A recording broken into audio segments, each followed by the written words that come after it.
अब दोस्त कौन होता है ये सुन लो।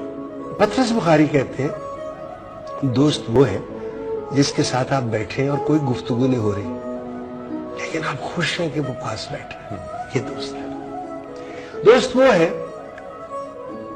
जब भी आपका और उसका इंटरेस्ट क्लैश करे तो वो हम वक्त अपने इंटरेस्ट छोड़ने के लिए तैयार है।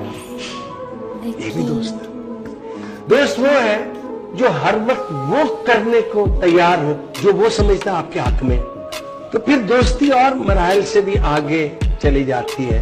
दोस्त वो है जो हर वक्त अपनी जान आपके लिए देने के लिए तैयार हो। रसूल अली को छोड़ के जाते हैं अपने, ये दोस्ती है। और दोस्त वो है असल में वो तो मुर्शिद मुरीद होता है, उसके दिल में बात हो तो आपको पता हो। दोस्त वो है जो आपको मौका दे कुछ करने का और आप खुश हो कि मैं, ये दोस्त होते नहीं हाथ मिलाने वाले, हमें दोस्त कम मिलते।